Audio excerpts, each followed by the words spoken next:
What's up guys, it's Macho MMA with another predictions video. Today we'll be looking at the main event of UFC Fight Night Edwards vs Muhammad. It's such an interesting matchup in the welterweight division with a lot at stake. Alright, before we get started, don't forget to like and subscribe and let's get right into it. In the main event, Leon Rocky Edwards faces off against surging Belal, remember the name, Muhammad. Edwards hasn't fought in almost a year and a half, and that was a decision win against RDA, while Muhammad fought less than a month ago in a dominant decision win against Diego Lima. Muhammad likes to switch stances as he strikes. He tends to push forward most of the time and push the pace. He has also been pushed back a few times, but he does a good job of circling around, and his striking going backwards is actually pretty nice. He has decent boxing, which has improved a lot as he's grown into the sport. He has a nice way of mixing his strikes up high and low. He fights with an aggressiveness that sucks people into striking with him, and his timing on takedowns are so good. He gets people as they're extending on their strikes. He likes to strike then work on takedowns as his opponents begin to settle down. His willingness to engage in the striking usually gets him hit a lot during exchanges, and he does get touched by the jab pretty often. His striking defense is pretty poor in my opinion. He leaves himself open. Often his guard is very inactive at times. The low kick has been an issue for him when striking because of the pressure he likes to put. It leaves his calf pretty vulnerable.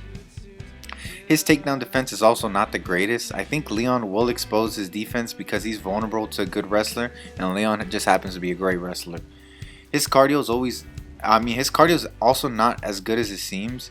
I think the fact this fight is 5 rounds will be an issue and make it apparent that his style is not sustainable for the entire fight. Edwards is a tall, well-rounded fighter. People don't realize just how big he actually is. He is deceptively big. Paused. He is criminally underrated.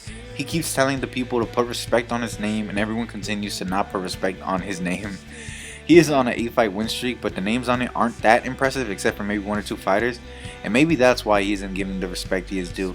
I also think his recent inactivity is hurting him in the eyes of the fan base, as a lot of our favorite fighters are pretty active, and he has had a spell of inactivity, so people have kind of forgotten about him, especially since there has been so much activity among the welterweights in his absence.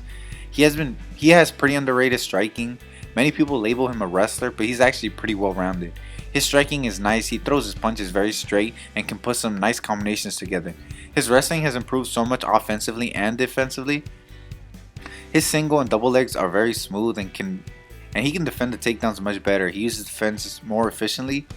One thing though is he tends to use more strength and technique on some takedowns. Since a lot of the fighters he fights are smaller than him, it usually works out. I think Belal must be the one to push Leon backwards to the fence and establish his fight, counter the striking and be the first of the takedowns. Alright guys, those are my predictions for Edwards vs Muhammad. Tell me how you think the fights will play out. Is there any fights you're looking forward to on this card? Let me know in the comments below, and don't forget to like and subscribe. And as always, let me know what you think and who you got. Take care.